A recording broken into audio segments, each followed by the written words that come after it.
speaking of The Wire, did you guys know the character Jay Landsman? Jay Landsman in the show? I don't remember. Yep. Yeah. So apparently, I mean, he's based on a real guy, but apparently the real Jay Landsman, who the character is based on, is also a character on the show. What? He plays like, I forget which season it is, but there's like a guy with like, he's like an assistant in one of the precincts. Like he's one of the higher ranking guys, and you like see him around, and like maybe occasionally he catches like a line of dialogue or something. But I always found that hilarious that the guy who an entire character is based on is in the show, but not playing himself. Yeah.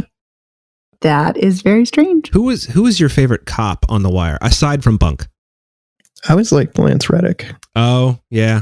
Oh, Lieutenant Daniels. Yeah. Lieutenant Daniels. And it's funny, even though he's not a lieutenant, well, spoiler alert, he's not a lieutenant by the end, he's in a different place. He also is a character and voices a character in the video game Horizon Zero Dawn, and I call him Lieutenant Daniels throughout, even though he has a completely different character name, of course. He's a major character in the Bosch series on Amazon, and he's a cop in that also, in a very similar... Wait, no. What? Oh, you didn't know that? Okay. No, I now have to watch all of Bosch. Yeah. And he plays it in a very similar way, which is funny because I've seen him do other things and he's very un-Daniels-like, but he's very Daniels-like in this. And I just call him Lieutenant Daniels because like he's Lieutenant Daniels, you know? He'll always be Lieutenant Daniels to me. Oh, Evan. Lieutenant Daniels. Oh, God. You.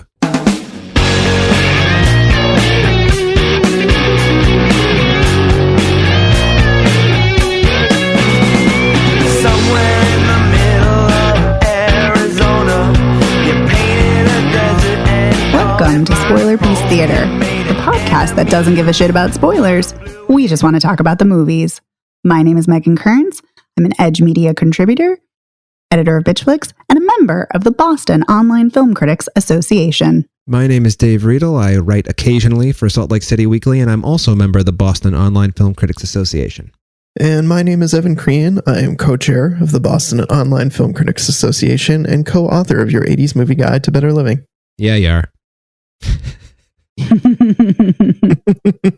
So this week, we're going to be talking about 3 films.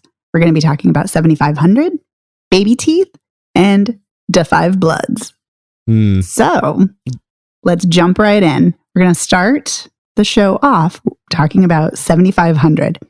And it's a film that stars Joseph Gordon-Levitt as a co-pilot and a plane that gets hijacked. Yes. And that's... So what did we think of this film? I mean, I thought it was all right until it wasn't, you know? I mean, I had some basic problems with it. I appreciated the way that at the beginning it was just like, hey, flight check, you know, talking to and then fly, and then you just hear cockpit noise and you're like, oh, this is actually what it feels like to be on a plane. And then the hijacking happens and, you know, fine. And the Joseph Gordon-Levitt and the main pilot are attacked and, you know, they subdue one of the terrorists, et cetera, et cetera. But then the movie runs out of steam at some point, about the time when the second terrorist gets into the cockpit, and then it becomes about this, like, you know, 19-year-old kid who's freaking the fuck out that he's made this choice to, you know, at someone's behest. He's been sort of, you get the impression, willingly but not really willingly gone along with this plot, which is, you know, hijacking a plane is kind of a big deal. So maybe I ought to think that one through a little more. But at the same time, you know, it's just, I feel like, you know, this movie's about 90 minutes long, and I would say 35 minutes of it are really compelling, and 55 minutes of it, or rather 55 minutes of it are just kind of like, I mean, it's a good thing that Joseph Gordon-Levitt can act. Let me put it that way. Because if you had a lesser actor in this part... Yeah, he definitely can. Yeah, you would really be struggling. Like Matthew Perry couldn't pull this off. No, he could not. Not that he's not a bad actor. I'm just saying it's a different kind of performance is required. Very true. It is kind of interesting because Paul Dano was originally supposed to play this role, and then he dropped out, and then Joseph Gordon-Levitt took over. And so that is kind of, yeah, it is. So it is kind of interesting because, I mean, I think Joseph Gordon-Levitt is an incredible actor, and I think he does a really stupendous job here. I just don't think there's a lot for him to do. Yeah. And Dave, I really agree with you. I think the first like 25, 30 minutes are really tense. I saw a review that described this as claustrophobic, and I would 100% agree with that, especially in the beginning. And it's great. I do appreciate that the entire film is shot in the cockpit, and we only ever see anything else from surveillance footage, which is, the other cameras, which is kind of interesting. And it's a really, compelling choice. But I wish this had been better written, because then we'd have more interesting interactions or compelling, character arcs or something like that. And I have to say, it's such a huge, huge, massive issue that we continuously see Muslims as terrorists. And it just reeks of Islamophobia to me. And it bothered me tremendously. And I was very grateful that Joseph Gordon-Levitt's character, his girlfriend, who is, his fiance and the mother of his child, I love that she is also Muslim. So we are at least seeing another depiction of someone else who's not a terrorist, but it is just an ongoing problem in the media. So I want to piggyback on that. I think I didn't really see it so much as Islamophobia as laziness. I thought it was just like, and it is Islamophobic. It's also just really lazy. It's a lazy choice. I agree. Totally. Yeah, I agree. It is lazy. To me, it felt lazy. It felt wrong morally to do it, but also just felt lazy in terms of plot. And I think I agree with you guys. I did really like the movie. I thought it was tense, but I agree with you that it kind of loses steam after a while, and it could have been way better written. It's very tense. Love the idea of it just being in the cockpit. I think that adds so much tension and anxiety. And I love that you only see the exterior of the cabin from the security cam that he has, so that he can look and see what's going on outside. Yeah. But I feel like the 19-year-old guy, he's just not very compelling, and we spend a lot of time with him. I like that this is kind of more or less in real time, we're seeing all this kind of stuff happen as it's happening through the emergency landing at the end. What was I going to say? Oh, but the writing, there's just stuff in there that's dumb. Like the way he restrains the first terrorist that gets in and just buckles him in and leaves him there. And you just know that guy's going to come back later. It's I know that a certain element is him feeling rushed, he has to attend to the pilot who is dying and the plane, but at the same time, you have to know, if you're not thoroughly restraining someone, that later they're going to wake up and come at you. So that was dumb. I also thought the idea where he was moving the plane around to try and keep the terrorists from being able to kill his fiance, he did it once, and then I thought, okay, we'll do it again. That was effective the first time you did it, so why would you stop that tactic? It's just abandon it and then let your fiance die. Yeah, and never go back to it. Yeah. As far as the restraining of the guy who's in the cockpit, I agree. It doesn't fully make sense. I get it in the moment. You're right. He had to attend to the plane. He had to attend to the pilot. But once the plane is stabilized, wouldn't you then make sure he's secure? It just, I don't know. Maybe it's because he was traumatized. I don't know, but it just didn't seem to make a whole ton of sense. Yeah. Yeah, not having been in that situation myself, I can't say, but it didn't seem very, for somebody who is clearly pretty resourceful and smart, it didn't seem resourceful or smart. So, kind of a bummer. Totally. So were there any other things that we did enjoy or anything we didn't? I always love JGL. I'm a big JGL fan, so I was happy that he was the lead in this. That's so funny. Not funny, haha, but interesting that you say that, Evan, because on Twitter, Joseph Gordon-Levitt said that this was, I can't remember exactly what he said, but I think he said this was the most difficult role or the most physically taxing, something to that effect. So I thought that was that was interesting. And I think that he really makes the most of this role. More physically taxing than when he had to wear those contacts in that fucking movie where he was Bruce Willis as a young guy. Oh, Looper. Looper. Yeah. Well. Yeah. Or the one where he had to walk between the World Trade Center towers on the high wire. Yeah, I mean, he might have said intense. It might not have been physically taxing. I could be misparaphrasing him or misquoting him. Well, I've exhausted what I have to say about this. I don't know about you guys. Yeah, I mean, there's not a ton to unpack here other than it has a tense atmosphere. Joseph Gordon-Levitt's great. I wish the writing had been better. And yeah, I really wish they had if you're going to have him spend that much time with the 18 or 19-year-old, terrorist, I would have loved to have learned more about him or more about his reasons or how he got involved or just kind of anything more about him if he's going to be such a prevalent part of the film. Agreed. All right. Well, then let's move on to our next film, which is Shannon Murphy's directorial debut of Babyteeth, an Australian film that is about a teenager who has terminal cancer. I just want to say that I didn't realize I was going to be watching a film about a teenager with terminal cancer, and that kind of bummed me out once I figured out that's what was going on. Yeah, I also didn't know that was the premise. I was like, Jesus, this is dark. I'm just like, oh, she fell in love with a drug addict. Whatever. What? She's got cancer? So, and it's just so casual. Her mother's like, yeah, we got to in the typically Australian way, yeah, we got to take, Babyteeth in for a new round of chemo. And it's like, what? You're not just going off to see the wallabies at the zoo. What are you fucking talking about, lady? That is the one and only Essie Davis, who, oh my God, do I love that woman. She's great in this performance.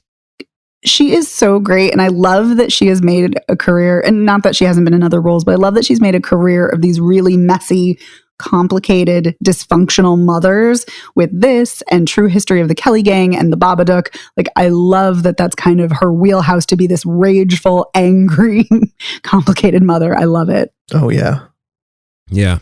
I also kind of loved and was simultaneously repulsed by the scene in which you first meet her and her husband, Ben Mendelsohn, where they have scheduled sex and he's eating a sandwich while he's making out with her.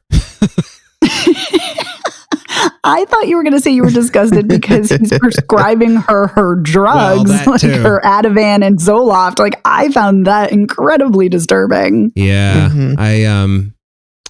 I don't know. Well, it's hard to take an Australian... Who is this asshole psychiatrist? And then I was like, oh, he's the father. Yeah. It's hard to take an Australian psychiatrist seriously because they'd be like, yeah, you got to take 2 Ativan and then you got to pound it with a Foster's. And then, no, I'm sorry. But no. Take a bite of this sandwich. Yeah, take a bite of this sandwich. You need to take the pills with food. Yeah. Make sure you got plenty of Vegemite. Well, anyway. Yeah, that is a really kind of funny scene. It's awkward and weird, and at first, like, I wasn't quite sure. I assumed that it was his wife, but at the same time, I thought this could also just be a patient that he's casually fucking. Yes. And this would be very strange. Yeah, I thought that too for a minute. Here, eat this sandwich, and let's do it on my desk. And yeah, but Ben Mendelsohn and Essie Davis they're both really phenomenal actors, but they're so great together. They have really, really great rapport with each other. And he's so great in this. I mean, I've always liked Ben Mendelsohn, but he is kind of on a different level in this role. It's I don't want to use the word normal because what does that mean? But just to play like a guy who's got a family and a job, it's a little unusual for him. So, but it is funny because he comes off as the normal one and the stable one, but he's so fucked up too. Like, he's falling apart and, injecting morphine, and yeah, he's a mess too. I know that scene that really surprised me because like 1 or 2 scenes earlier, he's telling his wife, "You cannot," and then he says "cannot" like 8 or 9 times. Like, lose it right now. And then the next scene, he's shooting up fucking intravenous drugs. Oh, boy. Yeah. After having smooched the pregnant woman who lives across the street, and I'm just like, no. I remember watching him go in for the kiss, and I was literally out loud saying, no. I knew that was going to happen because I was like, why else is this pregnant neighbor with her dog, with the same name as him in this? And I was like, oh, it's so they can have an affair. And they don't have an affair, thankfully. But I was like, I knew it. Yeah, thank God he kind of, at least in that moment, comes to his senses. Yes. And is, rightfully horribly embarrassed at his own behavior. That's a great point because that's the proper reaction. Yeah, definitely. What do we think of Eliza Scanlen's performance as Mila? Oh, I thought she was great. Yeah. She's always great. I love her. She's a lot different from Beth from Little Women, which is the only other thing I've seen her in. Oh, well, she's also amazing in Sharp Objects. Oh, right. I've never gotten around to watching it because, oh my God, it seems like a lot. But it is. It's very intense. But she's completely different character from the character she plays in this, and and of Beth, of course. So so it's nice to see her range. And I love that in many scenes she's kind of deflated and then she's also kind of numb, but then all of a sudden these scenes are kind of punctuated with joy and she's just kind of like a regular teenager and that's what she just so desperately wants and is aspiring to, but she's never going to have a normal teenage life, of course. So which is heartbreaking and morbid. Yeah. I thought that she was going to make it out of this movie alive until she found that lump under her arm, like 2/3 of the way through the movie. And then I was like, oh no, it's lymph nodes. It's over for her, I mean, and it's just like, and I don't know what it was, so the way she dies in the movie is she tries to get her drug addict boyfriend, I don't know what you call him. He's eventually her boyfriend. Yeah, to smother her to death. And oh my God, that's the most disturbing fucking scene. Yeah, it's fucked up. Yeah. And so hard to watch. And then he can't, I knew he wasn't going to do it. But I did skip ahead a few minutes to make sure. And then I went back. But then it's an interesting choice character-wise to kind of do it just a little bit so that she would know just how awful it would be. And then she dies in her sleep anyway that night. And then the movie's one flashback, they go to the day before at the beach when she tells her father, I'm done. And you're just like, oh my God. And there's an unspoken moment when when he realizes I can't tell her mother. She can't tell her mother. This is just between us and I've got to keep it together. Oh my God. Piggybacking off of that, the morning where she dies and Moses comes out and is like, oh, she's still sleeping. And, Anna, the mother, is all like, oh, great, I'll make breakfast. And you see Henry in the foreground and he just looks devastated because he knows. Yeah. And it's just, it's awful. Oh, it's so awful. Yeah. And he can see Moses's face, so he knows what's going on. They have this moment, and I think it's terrible that they let her go in there and find her. I feel like one of them should have said something. Yeah. What do you do? Yeah, and I don't know if she would have stopped. Like, she probably would have gone in anyway. But that scene afterwards where she's just raging against Moses and, she's like, you took all her last breath and you took her from me and I didn't get to say goodbye. Like, it's just so tragic. Yeah. And I thought it was actually really smart in a screenplay kind of way that the first thing that she does is accuse him of being a smoker in her house. It's like, you come in here and you smoke or whatever she says. And I was just like, this is the kind of thing that you would, not transgress. That's not the right word. Transgress. What the hell is wrong with me? You'd use, that would be the thing that you go to, even though it's not about that. Right. So I just thought that was really smart writing. I did think that there were a couple of moments that now, of course, I can't remember that weren't so well written.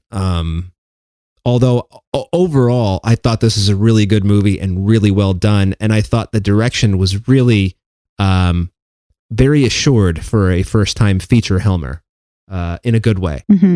I guess one of the things I didn't really love was like, this is kind of the big thing. When her baby tooth falls out, she does have a baby tooth. When her baby tooth falls out the night before she dies, I was like, well, this is when she's going to die. And then she did. Because it's just, I don't want to use the word trope, because who's ever seen a baby tooth come out in a movie before?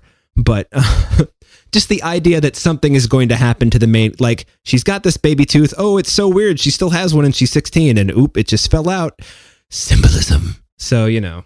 Yeah, well, also right after that, like the loss of her childhood, loss of her innocence, but also right after that, then she also has sex, which is presumably for the first time, and then it's like, oh, even more, you know, like I'm like, oh, yep, she's gonna die any moment now. Yeah, so it's kind of hitting over the head. The other thing I will say too about the not the direction per se, but part of the direction, part of the editing process and directorial choice is I'm glad there was no narration, because you guys know how I feel about narration.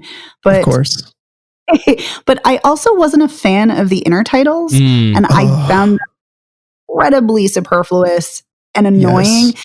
Only one time I thought it really worked well, and it was after Mila and Moses spend the night at the party, and they fall asleep on the roof together, and then he abandons her, and like it cuts from that to her in the hospital bed, and it says it didn't feel like such a loving day after all, or something like that. And I was like, that's kind of, you know, morbidly funny.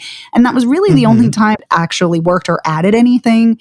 And to me, I was kind of like, this feels like a choice if you're unsure if your audience is going to get everything you're putting out there. And I was like, you don't need that. It's extraneous. Just get it out. And I do, but I also wonder, because this is based on the screenwriter also wrote the stage play of this, the 2012 stage play, and this is adapted from her play. Kind of wondering if maybe that was a component of the stage play, and that's why like she wanted to keep it for that. But I found it unnecessary. I thought the film would have worked a little bit better without them. I agree too. Yeah, but I hated those title cards.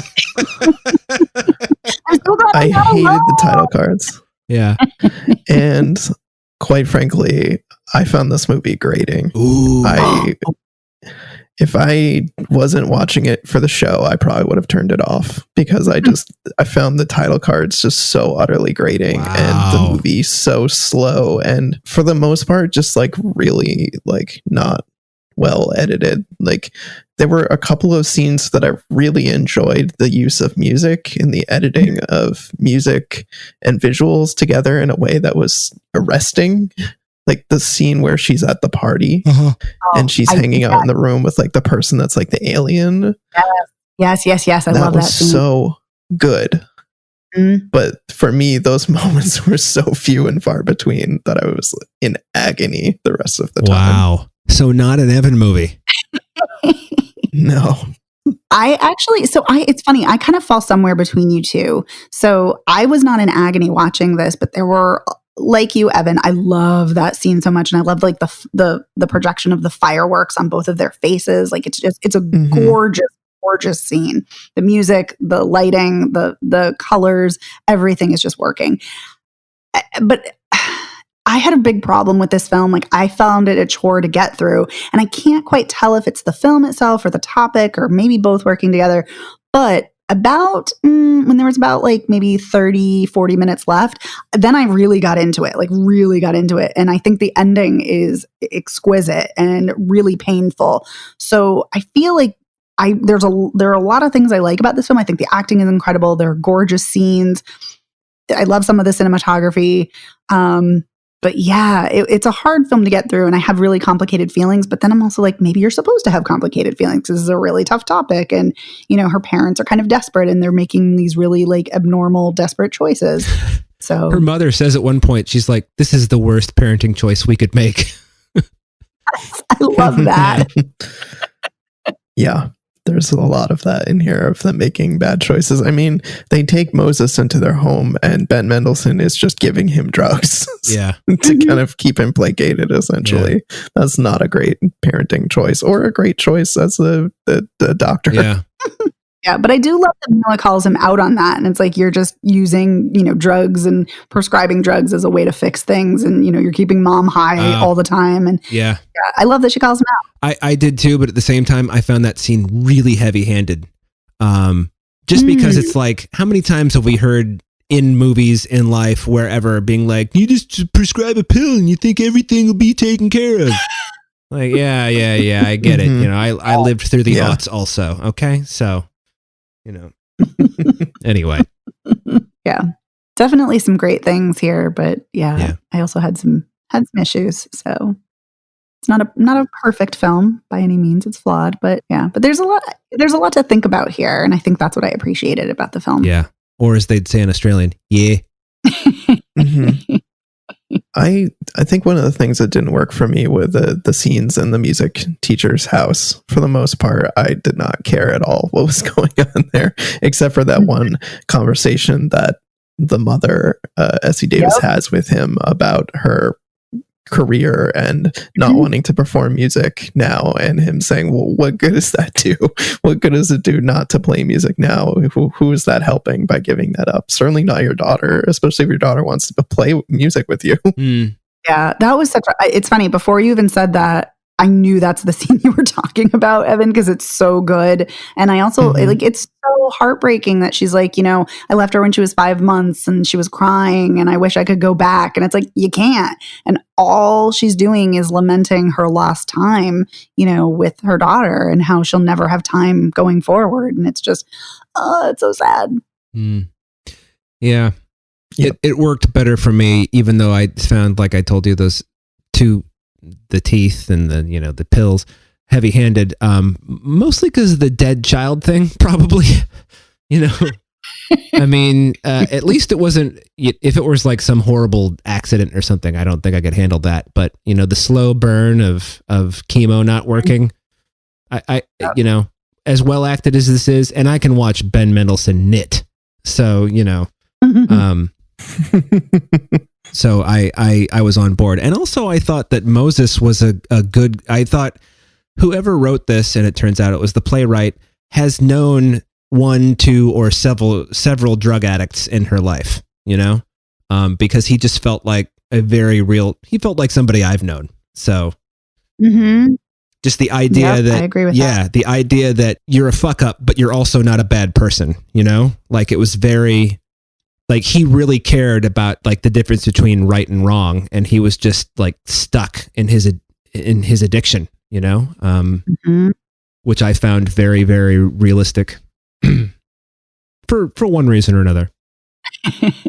I love that Mila really sees his humanity. I found it kind of disturbing that when he breaks into their house, like pretty early on, and he threatens Anna, that when Mila finds it out, she's completely unfazed and still wants to, be with him and, and have, a relationship with him. But at the same time, so that was disturbing. But at the same time, I did appreciate that she didn't just write him off because he was an addict. Like she really saw him for who he was. And I thought that was really tender. Mm-hmm. Totes. That was nice. So were there any other things that we liked about the film, didn't like about the film, want to say about the film? I thought it kind of made perfect sense that in the last moments when they're all having dinner together, and it's like literally everybody from Moses's family and the only person who's not there is Moses's mother, but his brother's there. So I would love to know how that happened, but I also thought this says a lot, Yeah, I was kind of perplexed about how that came about too, but I also did really appreciate that we never get an explanation, that it's just like, nope, the brother's here and the mother's not. Yeah. I really love the last scene, it's, oh my God, it's so depressing when Mila says, I can't wait to be a part of that sky, when she's when she's taking photos of the sky and her father at the beach. And I love when she takes a photo of her parents and then they walk out of the frame and the camera just stays on the beach. And there was just something really beautiful and sad about that. And because obviously, she's already dead, but I really liked that ending so much. Yeah, this is a strong ending. I think Evan disagrees. Yeah, I wasn't a huge fan, but I was already tired of it by that point. So You're like, I want out. chalk that up to just being annoyed. And Yeah. yeah. Fair enough. All right. Well, I think we should move on then to our final film of the show, which is Spike Lee's Da 5 Bloods. Yes. There's so much to say about this film. But for the quick synopsis, it is about 4 Black men who are Vietnam veterans, and they go back to Vietnam to get the remains of one of their fallen comrades, as well as a treasure that was left there. I loved it. I loved it. I thought it was great. All right. I'm gonna let you guys talk about the stuff, but I'm gonna say I liked parts, but when it was over, I said to Joan, I wish this had been better. Although I thought there were some really strong moments, I also felt like ultimately is actually really predictable, which bummed me out. And I think the first hour when they're just there in Vietnam and they're doing their thing, like their touristy thing, and you're kind of getting to know them, I thought that was strong. But then the moment when Delroy Lindo's Paul's son meets the landmine person, I was like, well, okay, well, one of them is going to step on a landmine, because why introduce this character? And so then that happened. And then I just, as the movie went on and Paul fell like deeper and deeper into his PTSD and all that stuff, I was just like, so when are we going to find out that he accidentally killed Chadwick Boseman? Then you find that. So I was just like, that's what kind of bummed me out about it. Oh, and I was also pissed off when they killed Clay Davis. I mean, I don't disagree with you that it's predictable. Like, a lot of what you're saying, I knew was coming. Yeah. I mean, this is also a film that has so many filmic and not only historic, but filmic allusions and references. Like, it's very obvious to see where this is going pretty early on. Yeah. So for me, I agree with you. That did not in any way, shape, or form detract from my enjoyment. If anything, that made it more tense for me because I knew certain things were coming down the pipeline. So yes, that made it just that much more intense and epic and fraught with, holy fuck, what's going to like, when is this going to happen? Not what's going to happen, but when is it going to happen? It's interesting you say that, because when they had the metal detector out looking for the gold, I was like, it's going to be a landmine. It's going to be a landmine. It's going to be a landmine. Yeah. And then, but I will also say, when Eddie started backing up and like the 4 of them are in a semicircle and then he's backing away from them, like, well, this is the moment. It's just a matter of when.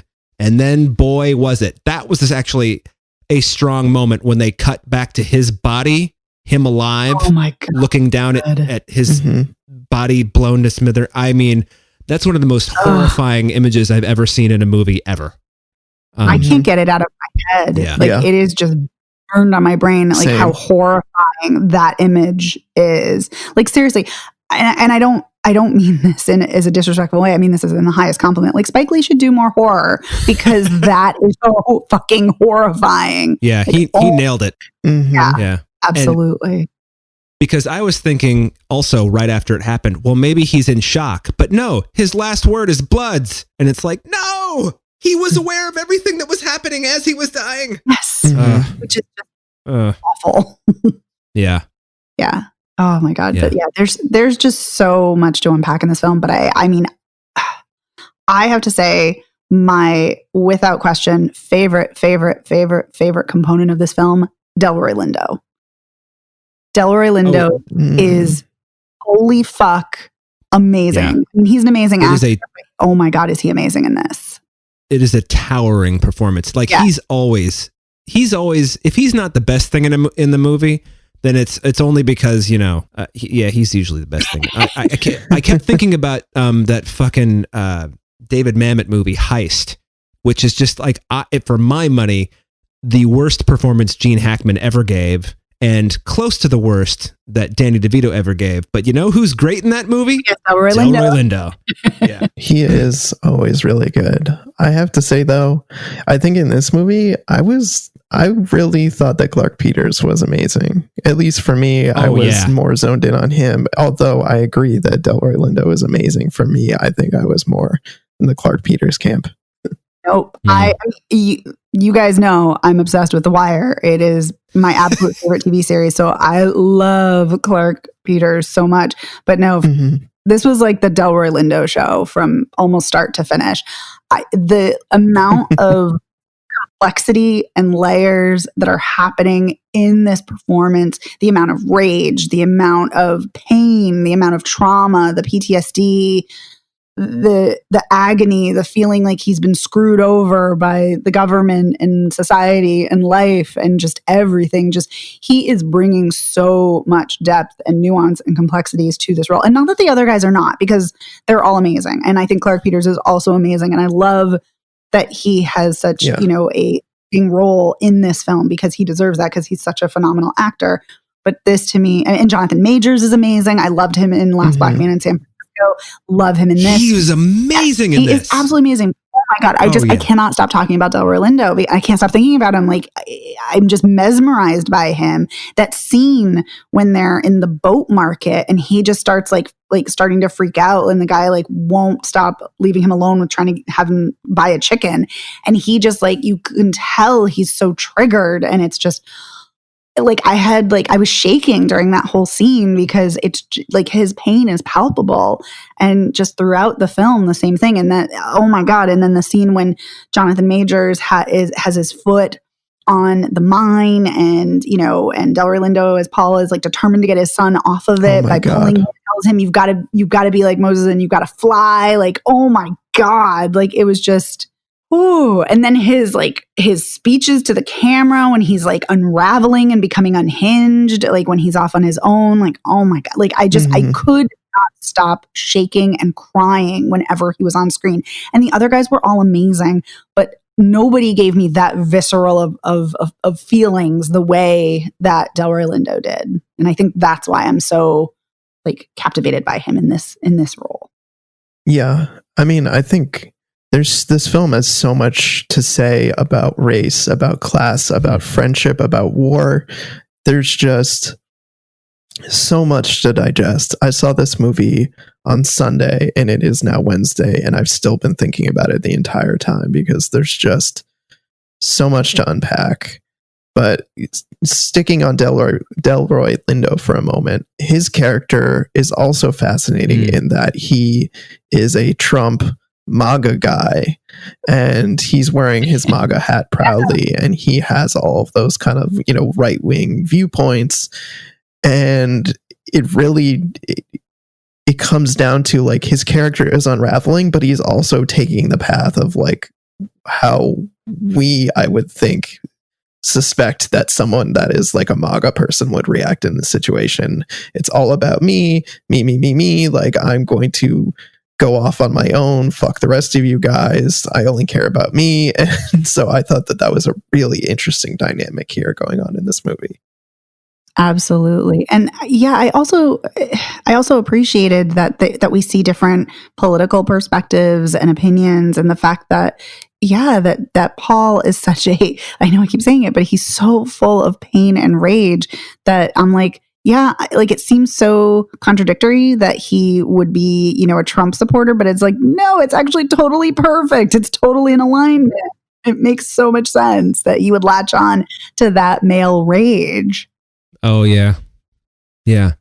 You know what I thought was a really strong moment? Chadwick Boseman's character, his name is Norman. They call him Storm and Norman.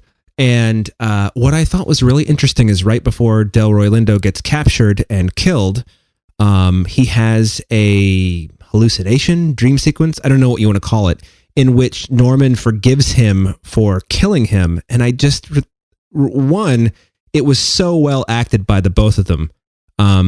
I feel like, and I don't think this is his fault, I feel like Chadwick Boseman can be kind of hit or miss. And I think that's mostly like some of the material that he's had to work with, because when he's good, he is so goddamn good. And he was, in this particular scene, he was unreal. But at the same time, I kept thinking, this is all happening in Paul's mind. This is Paul forgiving himself. I mean, what the fuck? So it's just, I mean, you want to talk about layers. It's like, all right, well, so good. Norman forgives him. But wait, no, he can't because he's dead. What? You know, so yeah. That's a great point. And it harkens back earlier in the film when he says, you know, I see ghosts, you know, I talk to Norman every night. And like, he's so matter of fact about it that he is haunted by his demons and, you know, he doesn't hide it. And it's just, it's so tragic. It is tragic. One of the things that I did like about this was how it was so specifically about the Black experience, the experience they had as Black men. And I thought that was just, I mean, I don't know what I expected with these 4 actors. Of course, it's going to be about Black men, but it was just a really, I thought all the conversations they had about what it was like to be a Black infantryman in Vietnam and the difference between what it must have been like to be a white soldier and their experience. I just thought that was really strong overall. I loved that. It was great. I found it so disturbing in the beginning of the film when they have the woman who's playing Hanoi Hannah, and she's, you know, broadcasting, and she says, you know, you're only like 11% of the population, but you're 32% of the forces in Vietnam. And it's like, holy fuck. And, you know, yes, of course, it makes sense. Lo and behold, yes, like Black men were on the front lines and they were considered disposable by our government and military. And it's, you know, it's horrifying.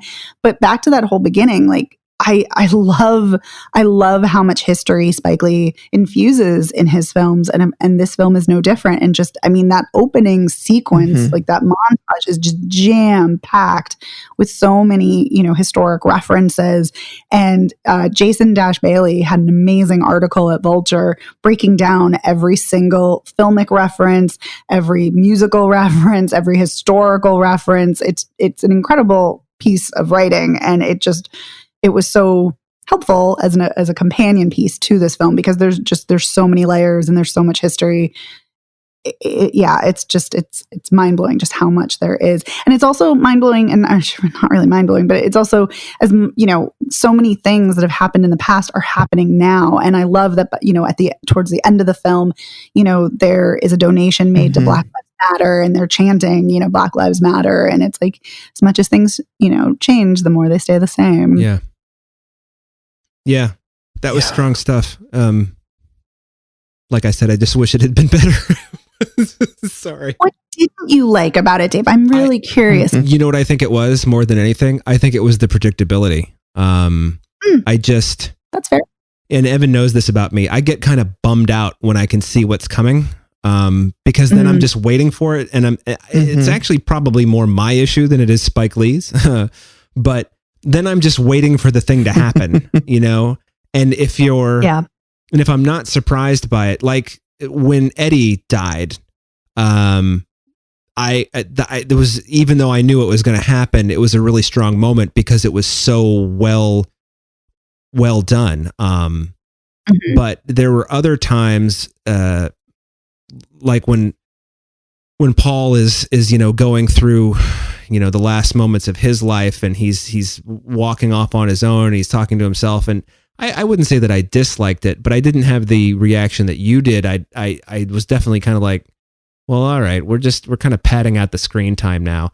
Although I did think to watch him get shot to death in that way was gruesome. Yes. While digging his own grave. I also want to talk about Clark Peters a little more because I know, Evan, you loved his performance, and I think his character is very interesting too in the sense that he had, you know, his ex Tien who was there, and then they have a daughter that he didn't even know about. Yes, I thought that was really, and especially the way he has dinner with her, and the daughter walks through, and, you know, says hi, and then walks in the other room, and then he has this long drawn out exchange with Tien where that's our daughter, right? Yeah, it's such a great scene.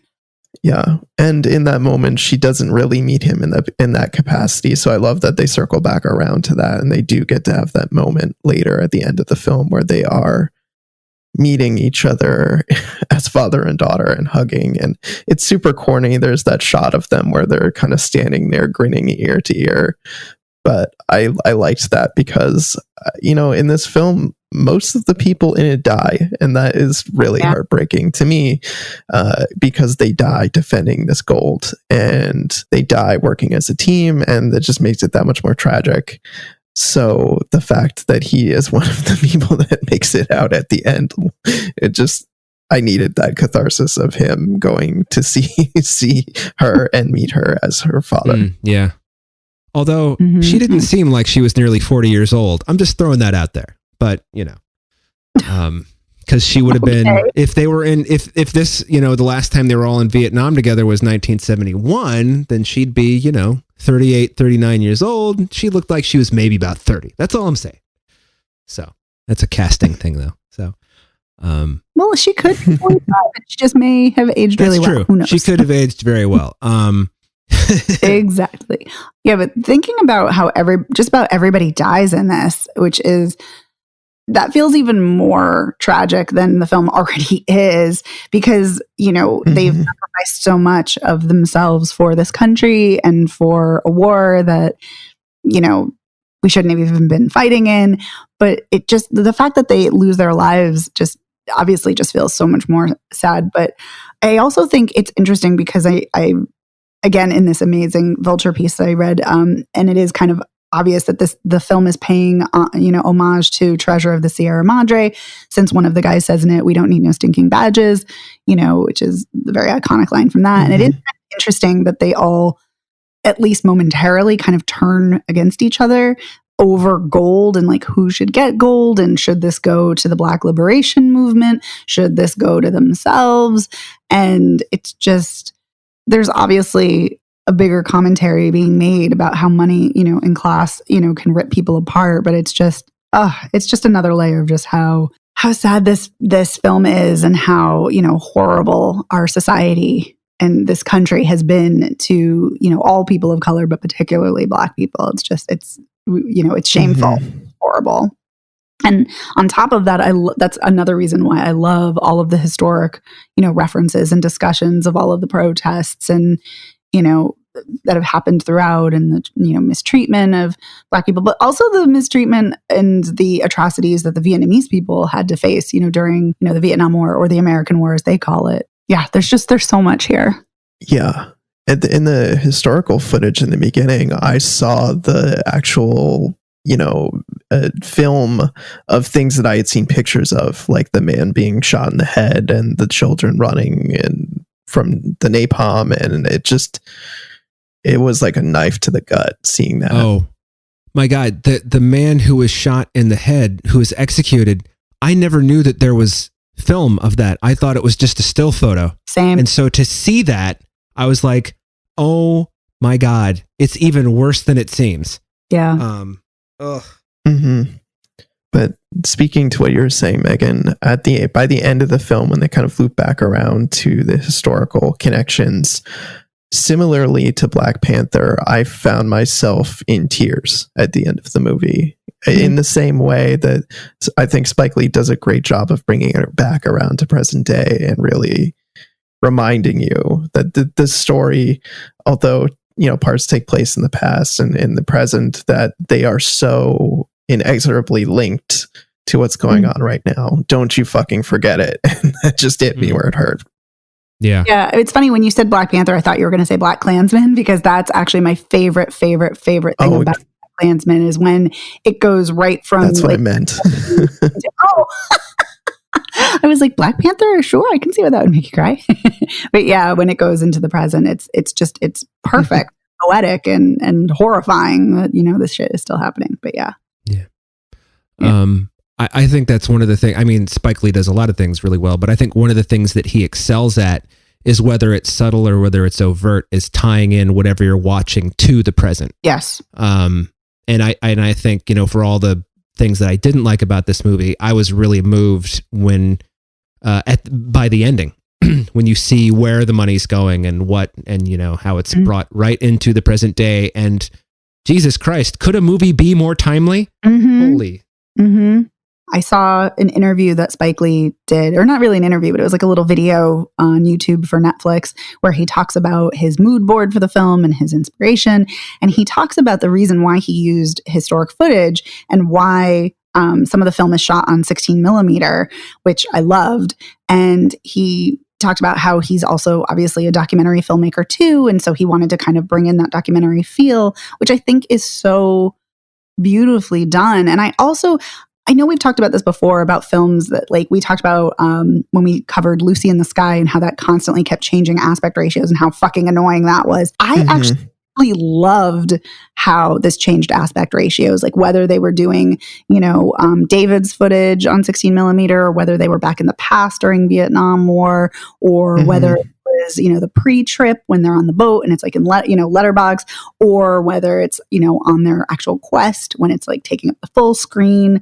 I loved that. And I loved how we're constantly like going back and forth between the past and the present. And we're in, I don't know if we're in all of the guys' heads, but we're definitely in Paul's head. And, we see the aspect ratio change when he's like triggered by something.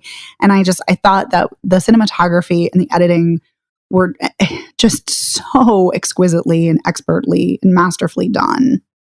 Yeah, I'm nodding my head over here repeatedly because I absolutely agree with that. And I love the shift in aspect ratio. And I think for as much as we've talked about all the other aspects of the film, I think this is a very effective action film when we're in the war sequences. I found those just absolutely tense and filled with urgency in a way that just, dropped me right into the action of these flashbacks. And then when I was back in the present, it was in a daze because I was so in the moment of what was happening back then. Mm-hmm. Yeah. I thought that the battle scenes in the past and the present had an immediacy to them that was really effective. Especially what I found one of the sadly funnily ironic when the landmine guy steps on a landmine. I was just like, that didn't surprise me, but at the same time it was kind of like, it's kind of perfect though because that guy was a douche. So Seppo. Yeah. So I know it's not supposed to be funny, but it kind of was like, yeah, it's kind of like, well, I mean, yeah, I thought that I felt like, and maybe this is in the Vulture piece, I don't know, Megan, I haven't read it, but I felt like a lot of the firefights called back Platoon to me in a way. And that, and that Chadwick Boseman's character kind of felt like, what's Willem Dafoe's character's name in that? It felt like him a little bit. That is in the Vulture piece. That's amazing. See, hey, I read my Spike Lee correctly. So yeah, it's just, I don't know. It's so funny. There are so many, I feel like this has all of the elements of a truly great movie. And in the end, it just didn't work as well for me as it did for you two, but I'm glad it worked for you two. But that sometimes happens, I mean, Spike Lee swings big and, and does he? Yeah. He's a visionary, he's ambitious, but that sometimes means it's not always going to stick. He's not always going to stick the landing, for everybody. And so, I think the fact that we can all appreciate all of these elements, even if, we don't all equally enjoy the film, I think that speaks volumes, that he took these risks and took these chances and, and I think it's an incredible, incredible film. Yeah. Even if you didn't think all the pieces came together. Yeah. See, and I think one of Spike Lee's, and it's a much more traditional, maybe isn't the right word, but it's I thought Black Klansman is one of his best, in my opinion, is one of his best movies. I think my favorite Spike Lee movie is still Malcolm X, but followed closely by Do the Right Thing and then Black Klansman. Do the Right Thing is my favorite and has been for a long, long time. But the one thing I wish Spike Lee would stop doing is the dolly shot, because it's become like the Hitchcock thing where you're just waiting for Hitchcock to show up and like, all right, Hitchcock's gone. Now I can focus on the movie. And like the whole movie, I'm like, when's the dolly shot? When's the dolly shot? And then it was like the last shot in the movie. I'm like, God damn it. So made you wait for it. Yeah, he really did. But at least it was Clark Peters, so look at it that way. Clark Peters, good stuff. That's true. I love that this was a reunion for Isaiah Whitlock and Clark Peters and Spike Lee and Delroy Lindo too, and like kind of all of them coming together. It's great. Mm-hmm. Yeah. And I know we haven't really talked about it too much. I mean, again, because there's so much to talk about, but I love their camaraderie and rapport. I think all of them play off of each other so well. It really feels like they've known each other for years and years and years. Mm-hmm. Yeah. Strong performances. Actors who are comfortable with each other. It really, yeah. I bought all that, their camaraderie. Mm-hmm. So I know we could probably keep going. Like, I know we didn't even really delve into much of the music, and there's so many other elements we could talk about. But is there anything else that we really feel like we have to say or need to say? I don't about the have film? anything more I need to say except that effective use of Marvin Gaye. I will say that. Oh my God, yes. It makes it so much more haunting to have the acapella. Yeah. I would add one more thing that I would like to know. I love that there's a scene in the past where the enemy is walking through the woods and they attack them. But I love that we get to hear what the Vietnamese soldiers are talking about. Like, we hear the tail end of their conversation. And I love that we see them as people who are having their own conversation and shooting the shit. They are the people too. They're not just nameless, faceless people that are, that the soldiers are fighting against. They're people with their own lives and ambitions and joke around and goof around just like these guys do. Yeah, I agree with you 100%. And I love that throughout we get, Vietnamese people's perspectives and, their various perspectives. And I also love that the tour guide Vin says, to Clark Peters, to Otis near the end of the film when he says, when you've been through a war, it never ends, whether it's in reality or in your mind. And I mean, it's such an obvious statement, but I think it's such an eloquent one nonetheless, that, these are scars that never heal. This is pain that just continues to get passed on for generation to generation. And it's so tragic to see it amongst, Vietnamese people. And it's so tragic to see it, amongst Black people, here in the States. So, but I agree with you, Evan. I love that we get everyone's perspective and we hear everyone. All right, then. Well, let's recap. So 7,500, would we say see it? Would we say pass? I mean, if you're bored, I guess you could watch it, but if you're bored, that's quite a ringing endorsement.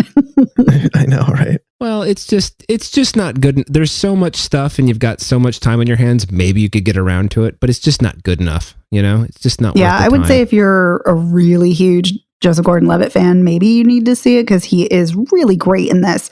But I just don't think it's a strong enough film to recommend aside from that. I liked it more than you guys, so I guess I would say see it. But I am couching that with the fact that I'm a JGL fan. Especially because you call him JGL, like you guys are, your buddies. It's just more efficient. That it is. Cuts down time. Okay, and Babyteeth. What would we say about Babyteeth? Sure, see it. Yeah, I would say see it too. I think like I said before, I think it's flawed, but I think there's some fantastic performances, so I would say see it as well. And Evan, I think your silence. I think you guys know that I would probably.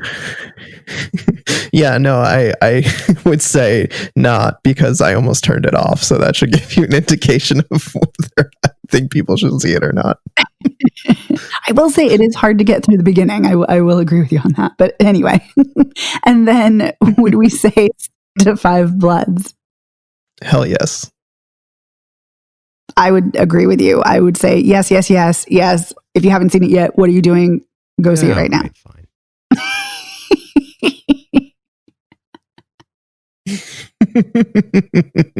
It's long, so buckle up. And fucking visceral and intense. Oh my God. Some horrifying shit, both emotionally and physically. Yeah. But yes, definitely recommend. Cue up a palate cleanser after watching.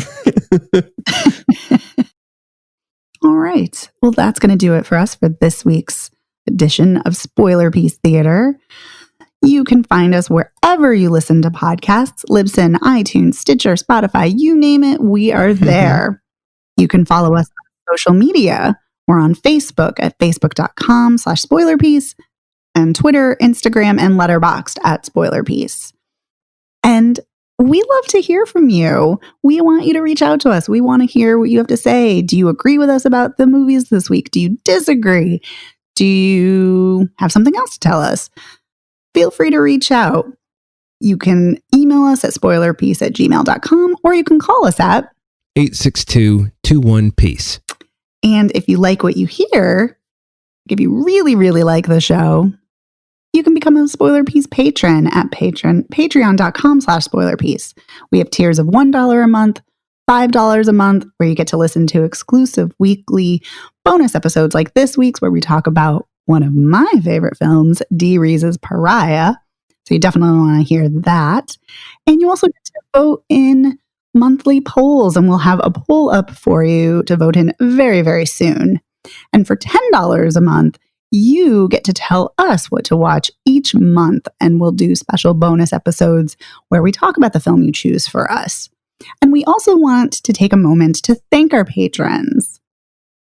So, Evan, if you want to give a shout out to those patrons. Yes. So we want to say thank you to Bob Chipman, to Charles Nash, Chris Wilkinson, Daniel Ronsley, Davida Margolin, Deirdre Crimmins, Elisa or Liza, Christopher Jensen, Max Scoville, Mike Lord of the Sith, Noah Weisskopf, Rory Glynn, Shauna Harris, Shelley M. McCaskill, Shona Glasgow, and Zach Pigeon. Thank you, guys. We are so appreciative for all of your support. Thank you. So thank you, and thank you for listening. My name is Megan Kearns. I'm an Edge Media contributor and a member of the Boston Online Film Critics Association. And you can follow me on Twitter at OpinionSWorld and on Instagram and Letterboxd at TheOpinionS. My name is Dave Riedel. I sometimes write for Salt Lake City Weekly. I'm a member of the Boston Online Film Critics Association, and you can follow me on Twitter, Instagram, and Letterboxd as Dave Sees Movies. And my name is Evan Crean. I am co-chair of the Boston Online Film Critics Association and co-author of your 80s Movie Guide to Better Living. You can follow me on Twitter and on Letterboxd as Real Recon. All right. So thank you so much, everyone. We appreciate you, and thank you for listening. And we'll see you next time. All right, bye. Bye.